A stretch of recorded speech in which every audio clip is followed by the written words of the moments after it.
In the name of God, who is love. Amen. Please be seated.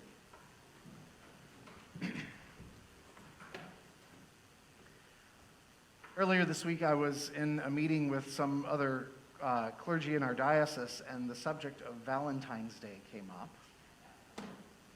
One of the priests was telling a story on himself and admitting that he'd been talking with a parishioner and he had forgotten when Valentine's Day was. Not only did he get the day of the week wrong, he actually couldn't remember the date of Valentine's Day. It was clearly nowhere on his radar. He supposed that this flub was related to the fact that he's single. He had no reason to think about Valentine's Day. But I reminded him that everyone, regardless of their relationship status, should remember February 14th, if only as a reminder that it precedes February 15th, which along with November 1st is important because those are both half-priced candy days. Who cares if chocolate comes in a heart-shaped box? At a big enough discount, it will bring joy to even the most romantically resistant. Valentine's Day is always an interesting time for communicating in the church. The whole world is thinking about love. So we are primed to capitalize on that and to interject into the conversation a bit of the truth that we understand about love. Because what we understand is that as lovely as the chocolates and the flowers and cards and all the rest are, that's not really what love is. Those are sweet symbols that point us to a glimmer of the joy we can know from experiencing and devoting our lives to love. But real love is much more complex. Real love is often about listening and sacrificing. Ray Bradbury once said, in that film Love Story, there's a line, "Love means never having to say you're sorry." That's the dumbest thing I've ever heard, he said. Love means saying you're sorry every day for some little thing or other. As followers of Jesus, we often hear about the complexities of love. In one of Jesus' most shocking and hard to follow instructions, he says, "Love your enemies. Do good to those who hate you. Bless those who curse you. Pray for those who abuse you. And expect nothing in return." It is a hard thing to do. I remember once I was serving in a congregation and there was someone in the community who simply could not stand me. Whatever I did, he found fault. Frankly, I felt constantly attacked by this man. It left me feeling unsteady and distracted. It sucked all of the energy out of me to the degree that it really did start getting in the way of how I exercised ministry. In the midst of that situation, I encountered this text and, with no other recourse, decided to at least give that a try. So I made it a point to mention this man by name out loud every day as I prayed.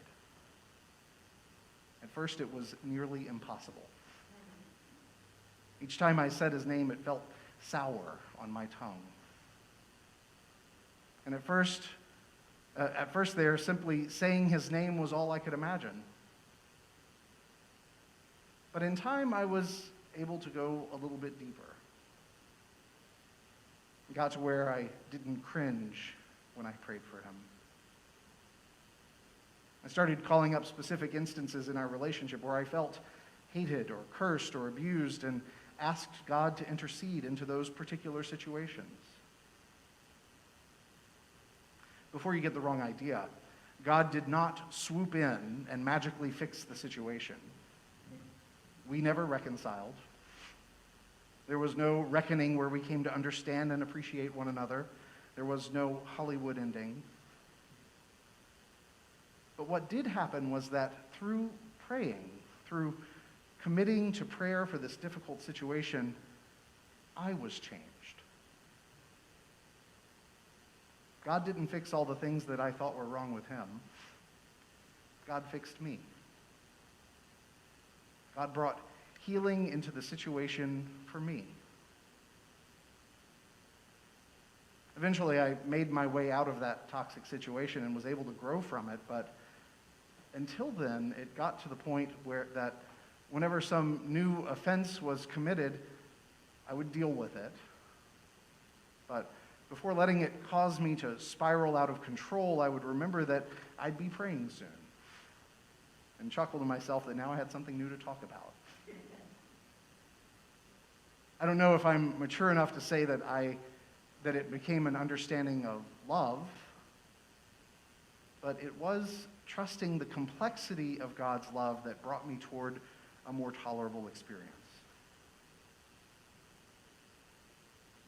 One of the things we say about God, almost without thinking about it, is that God is love.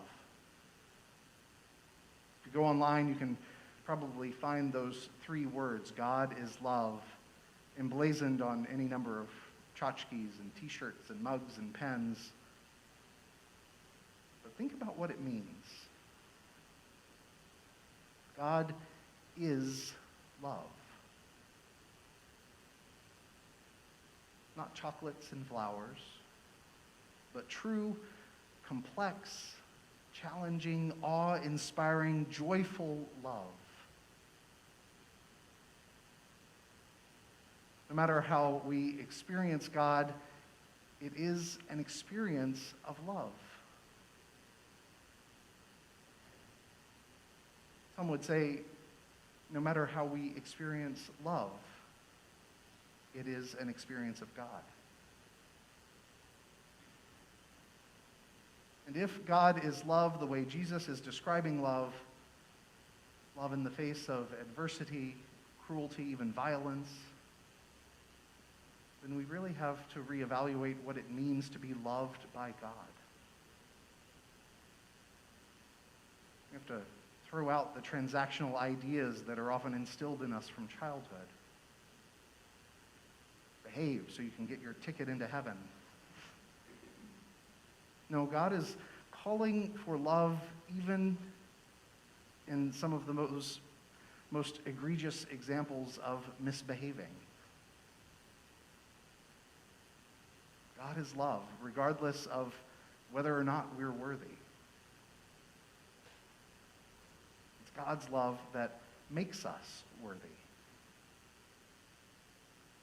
There's this line in the Eucharistic prayer that we're using today, which is one of the main reasons I ever choose this particular version of the Eucharistic prayer. It says, "We give thanks to you, O God, for the goodness and love which you have made known to us in creation. For in these last days, you made us worthy to stand before you." You made us worthy.